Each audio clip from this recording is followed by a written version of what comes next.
fourth pride is on the move. Raptors hover over a withered carcass. But there is scent of fresher meat in the wind.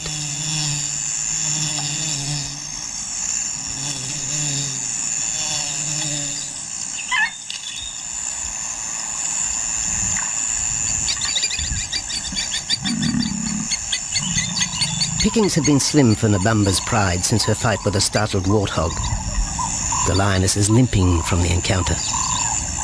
And even the pride's big male, Jabu, wonders when his next meal will come.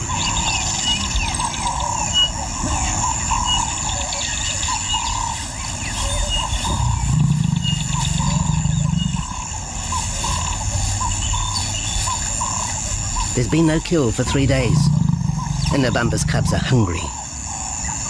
Survival is tough across this tawny continent, and for the lions of Pinda Reserve, etched into the heart of Zululand, only those with speed and cunning will eat.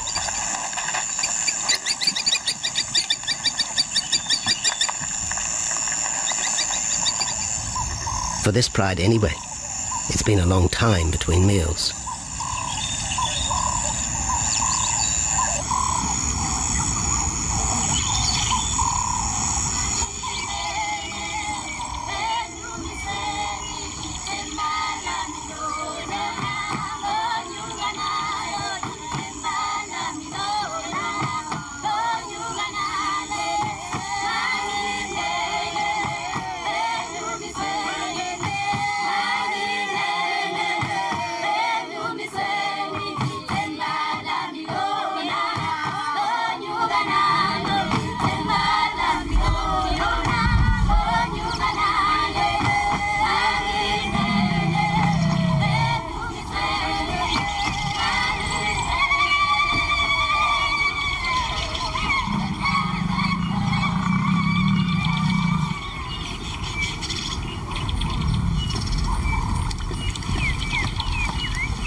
Jabu had waited too long for his lioness to feed him.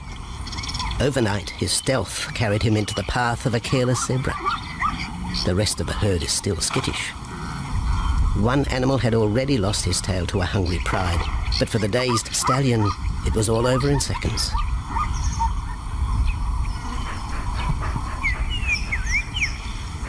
The big male watches his kill from a distance, exhausted by the chase, exhilarated by the sport.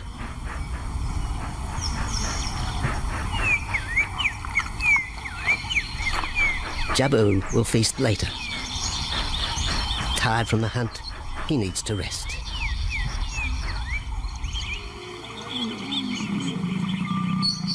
But his prey will be safe. Few scavengers will risk the sudden return of the Lion King.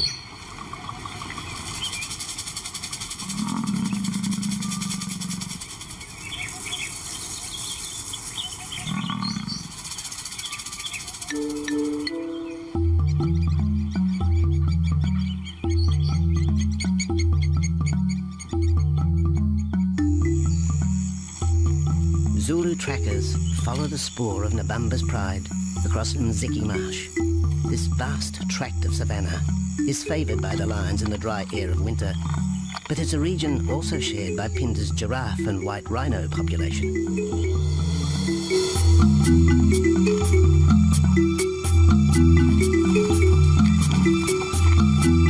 Through modern times, most of southern Africa's wildlife has been ravaged by hunting and habitat loss. Farmland, overgrazed and buffeted by domestic stock, has ripped the heart out of the original bush. The open, broad-leaved woodland, acacia bushveld, and wetland habitat had all but disappeared, taking with it the wildlife.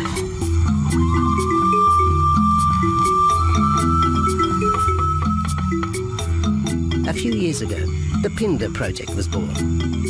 17,000 hectares of farmland bought up in KwaZulu-Natal along South Africa's eastern seaboard.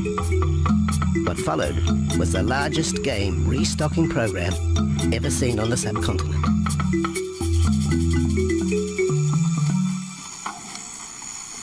The land was overgrazed to a certain extent and it wasn't in very good shape. They put all these farms together, put a perimeter fence around it, and then brought in a lot of game. We brought in elephant, we brought in rhino. We started off with those sort of animals and then started with cheetah, bringing in cheetah onto the reserve, mainly to get them used to the area before the lions came on, because the lion is a more superior predator as such and would dominate the cheetahs. We wanted to get them settled first before the lions came in.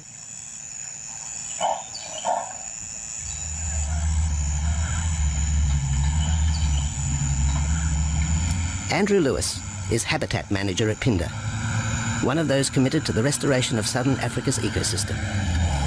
Phinda is the Zulu word for return, and the aim of his company, Conservation Corporation Africa, is to return the land to its traditional wildlife and at the same time restore the habitat to its original state.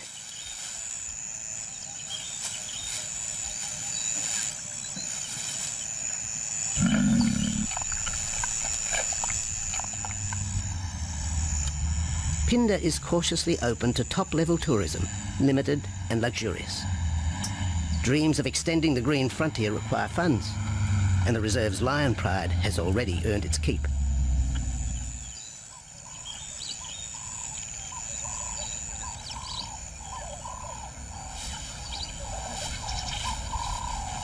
The lions on this property are actually generating revenue for the property through ecotourism, and that they are a benefit to the wildlife because of the draw card. There's a few animals, lions, elephants, for example, and rhinos, and possibly giraffes, but those are your main ones that people come to see. And we've been very fortunate to be able to have lions on the property, and I think those lions that we have given us amazing value for our guests, and by getting our guests in here, we're getting revenue into the area, and that's benefiting wildlife as a whole.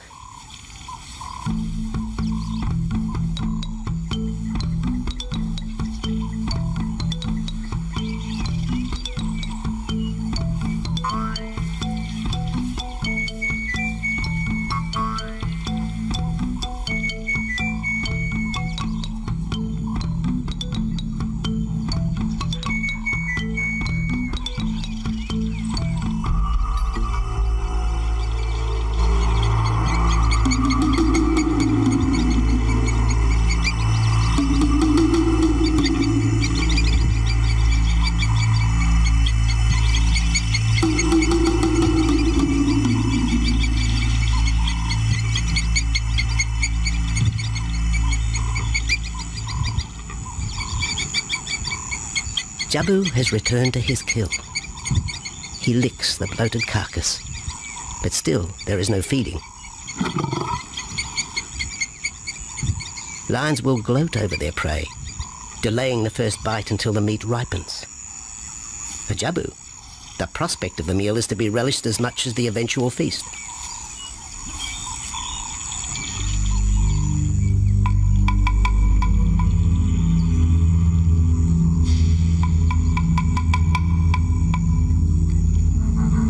Meanwhile, Nabambo's pride is on the prowl. The older cubs are 10 months now, weaned, but still dependent upon Nabambo for food.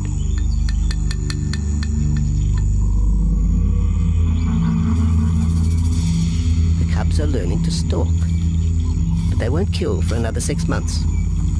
Young male lions are usually ejected from the pride when they are about 2 years old.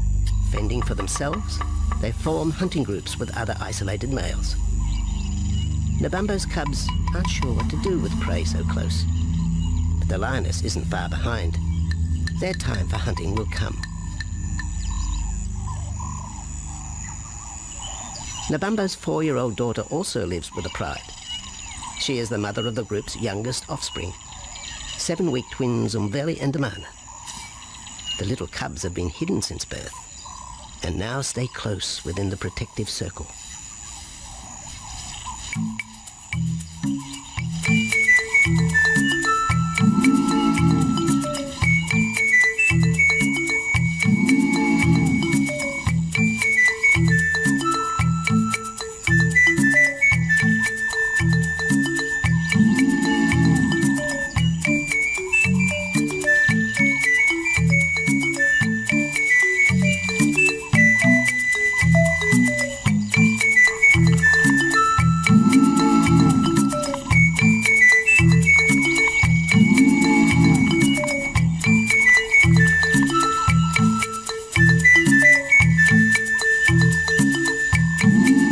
Jabu has little time for his small cub. When he is older, Damana will hunt with his father, but for the moment, the big male has nothing to do with his young son. Dejected, the cub finds solace among his siblings.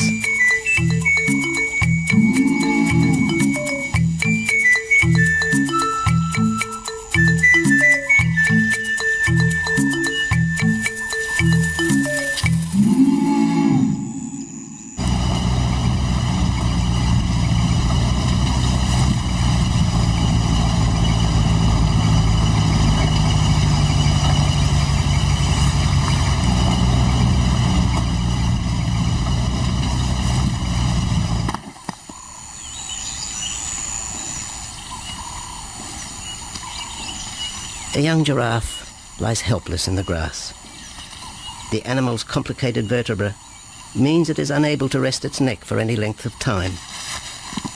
Lack of mobility means blood to the brain slows, leaving the animal disabled.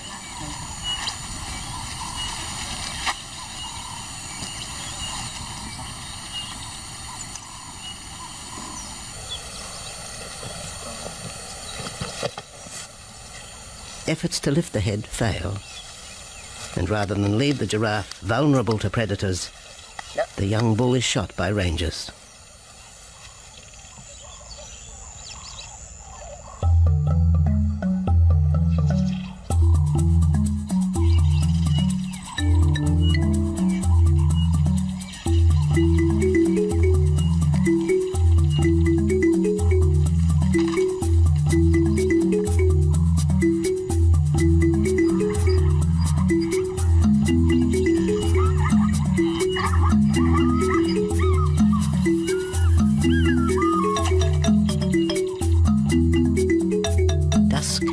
By the waterhole rekindles the interest of the pride. Nabambo is typical of most big cats. They conserve energy 20 hours a day, waking only to groom and hunt.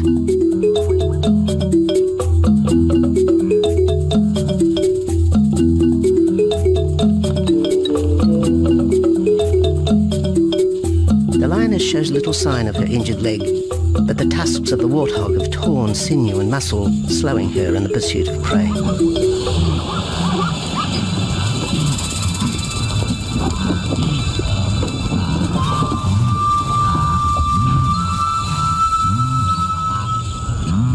Once again, Nabambo and her pride will go hungry.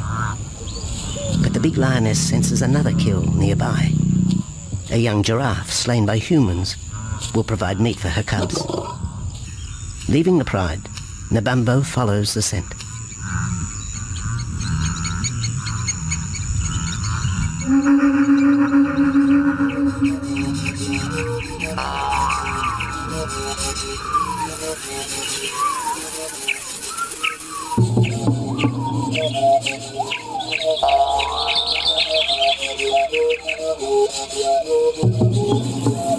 Left alone, the older cubs know the drill. They will wait for Nabambo's call to take them to the kill.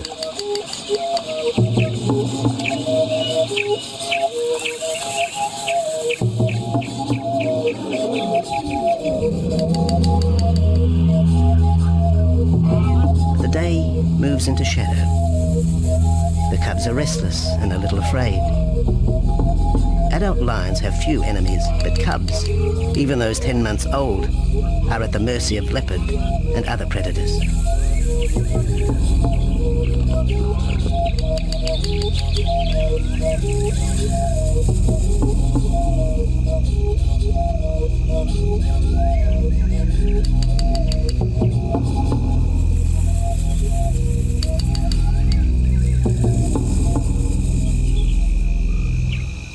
Nabambo has reached the kill, but her daughter is there first.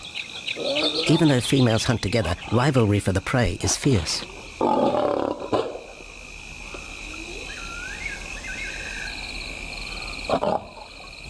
The big lioness begins the trek back for her cubs, but the youngsters have heard her call and they meet halfway.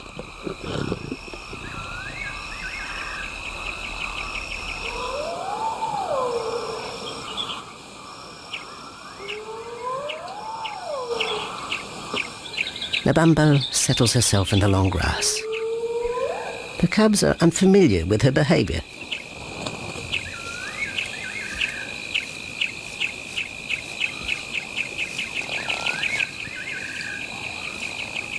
A female will usually head the charge with any kill, splitting the hide of the victim and leading the way for the pride to eat. But there is human scent around the giraffe, and the big lioness is cautious. She watches her cubs, hidden, alert to any potential threat.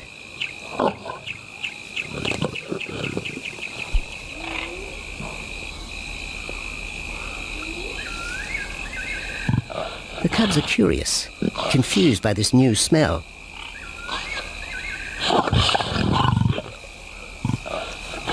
The lioness moves in for a final check, but she has already made up her mind.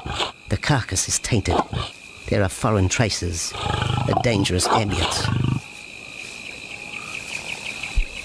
Instinct tells her this is not food fit for her cubs. Disappointed, the bumbo moves away, the scent of another night stalk already in the wind.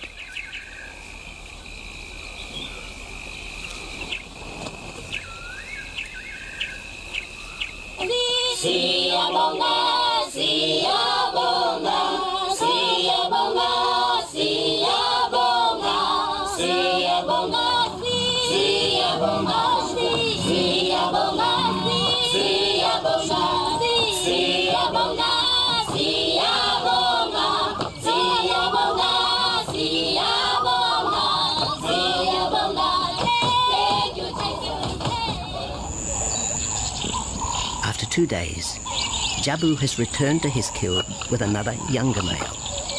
3-year-old Tembi is a son from a previous liaison with Nabumbo, and the two paired up after Tembi was ousted from the pride.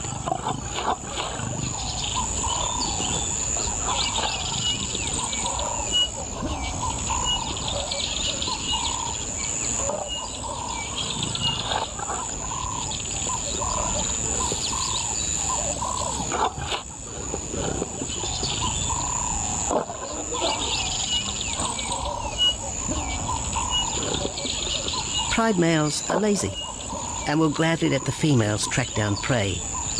But the theory that males won't hunt is a fallacy. Any hungry male will hunt for himself when no free lunch is provided by the lioness, hyenas or other predators.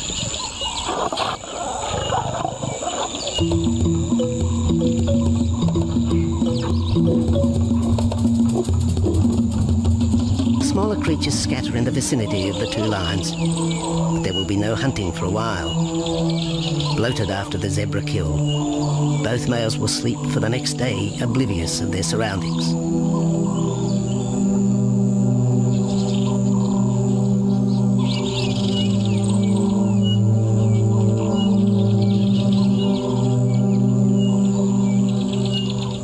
Lions hunting in pairs or groups have a success rate of around 30% in daylight, but studies show single hunters are more successful at night.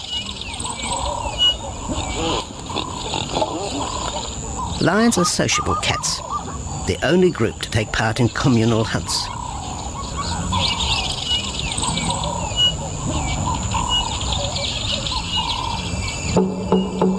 Ambush is an important part of the lion's strategy. Often one pride female will round up the prey from the front, driving it towards a second lioness.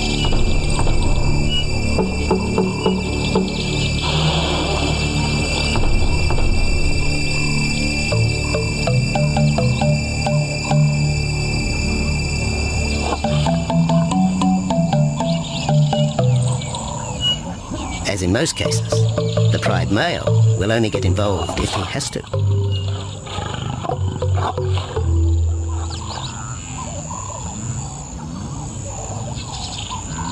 Accidents involving humans are rare in southern Africa's game reserves. Our primal fear of being eaten has been well documented, but in fact, lions seldom attack if they're not provoked. At Phinda, great care is taken to limit the number of people viewing game. Emphasis is placed on causing the animal as little stress as possible.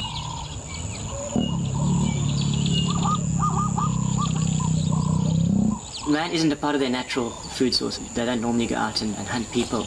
I think your lions are opportunists though, and I certainly think that If your lion is very hungry, under stress, I don't think they'll necessarily go out to hunt you down, but if you interfere with them, they'll certainly kill you. And there's a good chance they might eat you at the same time.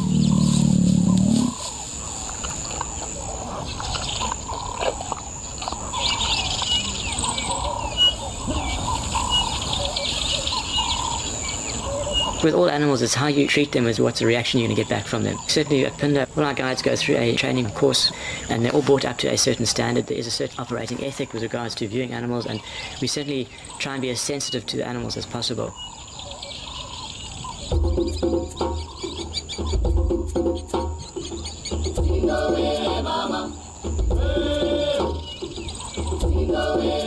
Cradled within the arms of the Yabomba Mountains and the Indian Ocean, Pinda covers one of the most diverse regions of Africa.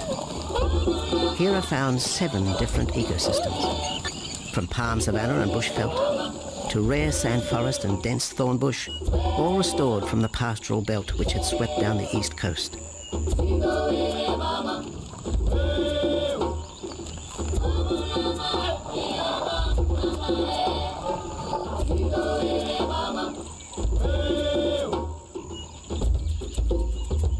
Where cotton, pineapple and cattle farms once stood, lion now roam their habitat again, alongside some traditional neighbours.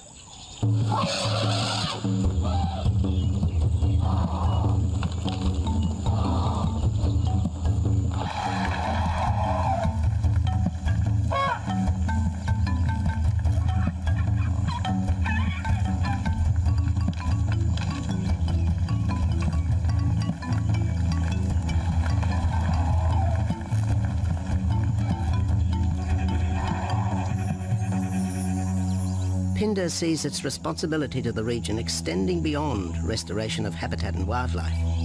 It provides schools and a clinic for the local Zulu community, as well as employment. In the eyes of Andrew Lewis, essential ingredients for a successful operation. It's very important to involve the communities around your reserve because they have to benefit as well. There's no point in just taking land, get some investors to invest in it, but if you don't allow the people who are on the periphery of that reserve to benefit from it, you're going to have an immense problem with poaching, and they're going to cut your fences down, and you're just going to have an uphill battle.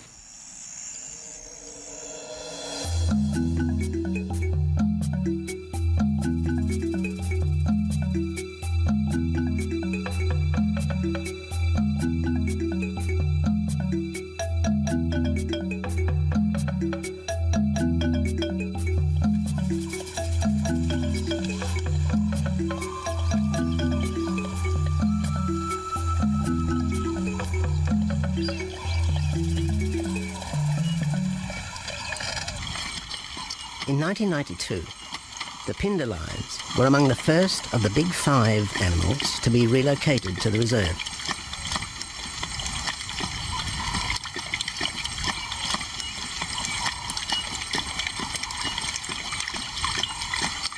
The original pride came from the northern province of South Africa, a vast scrubby region flanked by the ragged Drakensberg Mountains near the Mozambique border.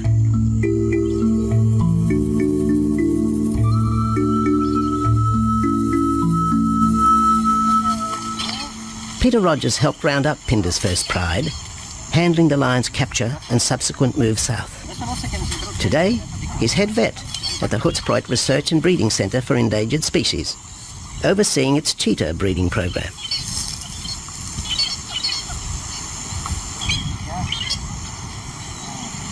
But it's the discovery of what's believed to be a long extinct strain of lion that has put Peter's centre on the map. We were involved in the rescue of these circus animals that came down through Africa and were abandoned in Maputo. We were just founded by an animal welfare group called Animal Defenders based in London, and they said, could we just keep these animals temporary? First they mentioned tigers, and then they came back and said, well, there's 6 lions as well. So we said, yeah, we could hold them temporarily just until they found permanent homes for them, but basically get them out of that predicament that they were and the shocking conditions that they were in Maputo and Mozambique.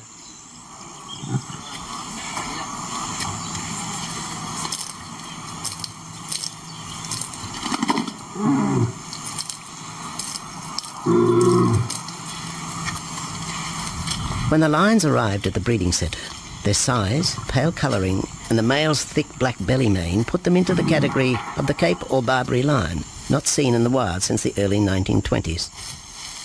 A few still exist in captivity, and a male and female were brought to South Africa from an Italian zoo for breeding purposes. But attempts to mate Akef, the big male from the ill-fated Mozambique circus, with the Italian female are proving difficult.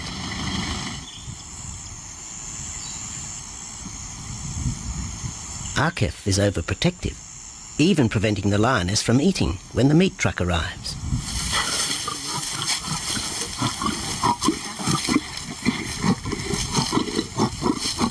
Finally, though, Sisi makes her breakthrough.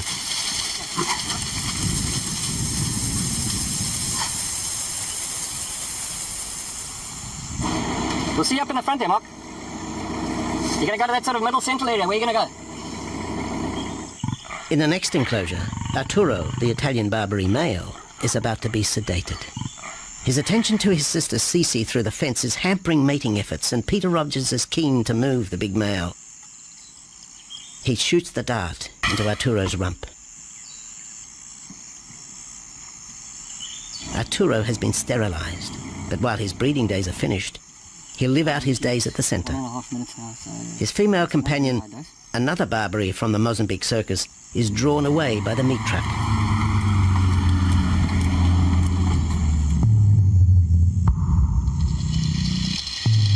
It's 20 minutes before the anesthetic takes effect.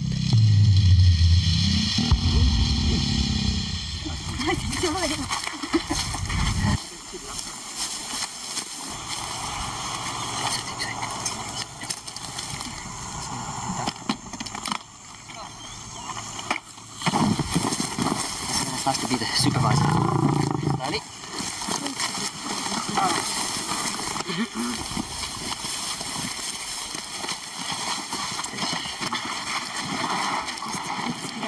You'll need all your help at the bottom just to put him back into the cage, okay? One, two, three, four.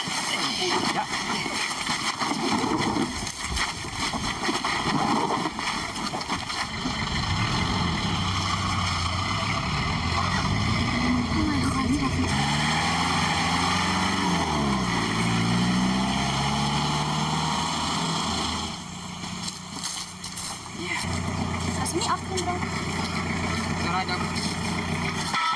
The anesthetic gives Peter Rogers and his team a chance to check over the 12-year-old lion.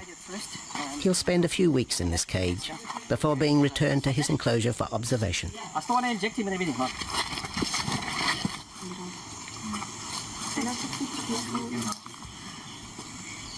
It's very exciting to be part of this project because they feel that there are perhaps not many Barbaries, if any, that are really pure, that are left even in captivity. They feel that over time other animals from other genetic bases are brought in. So there's a big project afoot at Oxford University to do the genetics. So that's just getting off the ground now.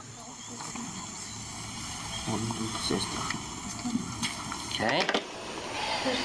We just put under the skin and the neck if we can find the skin under this big beard of his. Normally lions wouldn't have this many ticks, but being from Italy, a European lion, he doesn't have that innate or inherent resistance to ticks. It does come with time. Like a bit of a bit like this. What we can do is put him in there and roll him over inside there.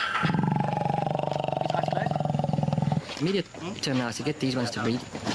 And we'll take it day by day from there and see how it goes. But the prime object initially was just to get these animals back into good health, and it's developed into something a lot bigger.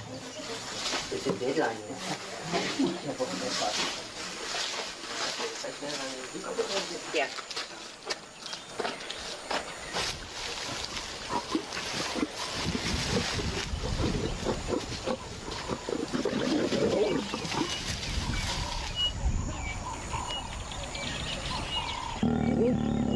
While the breeding centre's lions are healthy, it's not the case a few kilometres away in the Kruger National Park, where TB has ravaged half the population.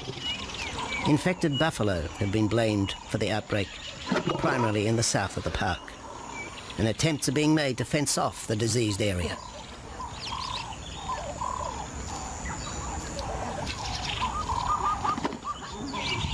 And the lions are preying on infected buffalo. Because it's an exotic disease, not an indigenous disease, the lions are totally naive and they've got no resistance to it. So it's a big problem. It's a very difficult decision to make as to what to do. It's a very topical and heated subject at the moment.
Back in Phinda, the night stalk has begun. Nabambo keeps her cubs close. They're hungry, but tonight only impala can be tracked down, a morsel for the lioness. Food is scarce at this time of year, so the pride's territory covers a large area. Lions can only afford to be territorial where there is a reliable supply of game.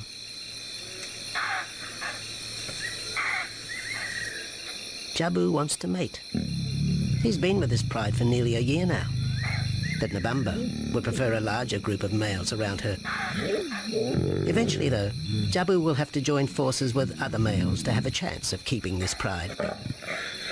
The big male is only 7 years old and a fine specimen, weighing in at just under 200 kilograms. For the moment, he's secure. Although tonight, Nabambo has hunting on her mind.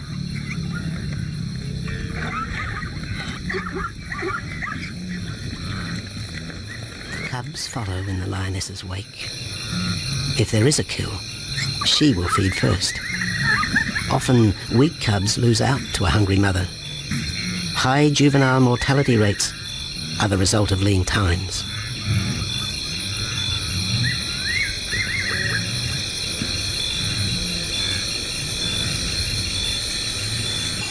Jabu has had enough. He's been walking for hours. Sleep is more important. And the zebra he ate 2 days ago will suffice for another night.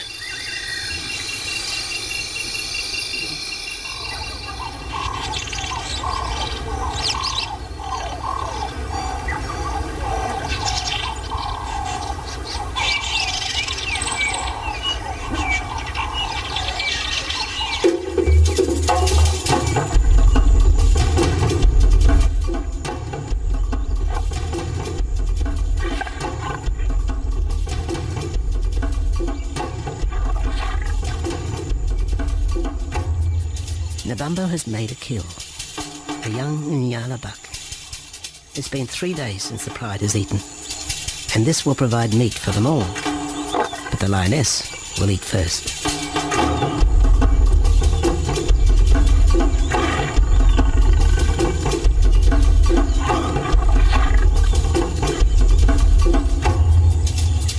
The cubs know the routine. They will get their turn. But Nkosi is hungry. He creeps towards his mother. As the biggest of the cub,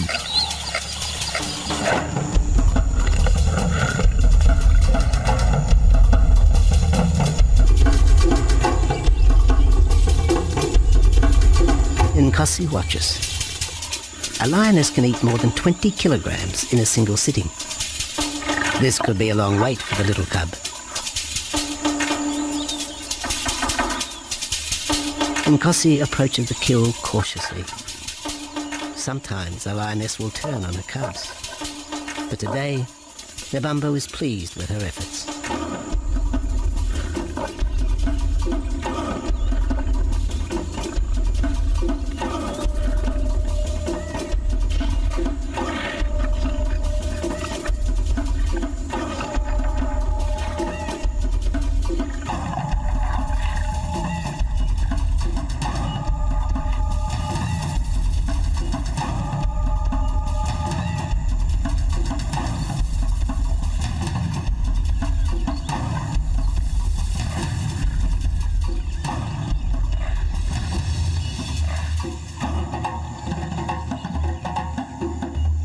Nabambo has had her fill, for the moment anyway.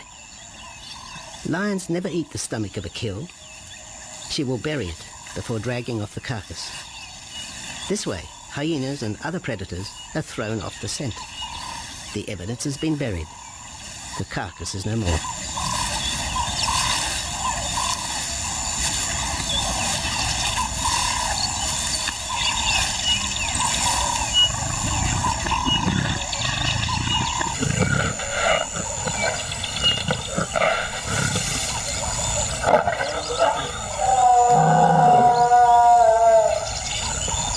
Nabambo's daughter hears the call. It is the second this morning. The first was the strangling cry of the Nyala as Nabambo broke the young buck's back. There was no struggle. The big lioness is a seasoned hunter.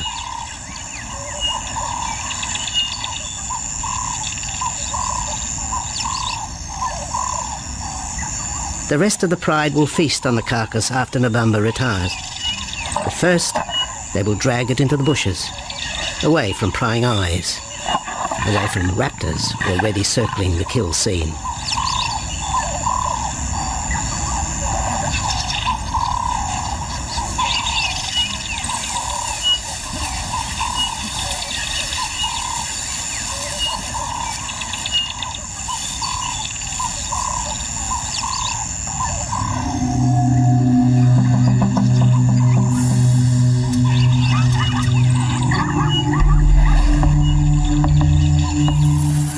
Kill has created a nervous edge.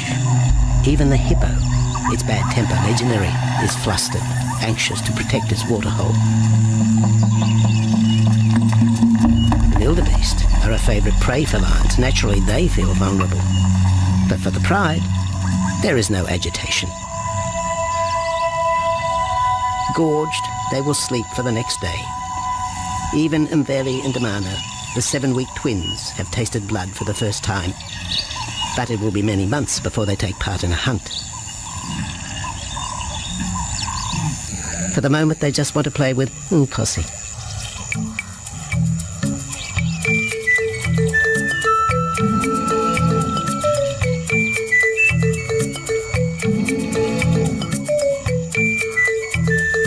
The older cub is beginning to take on the shaggy mane of the bigger males. Within 18 months, he will be hunting with them, competing for his own pride. In the meantime, though, he has to contend with his young siblings.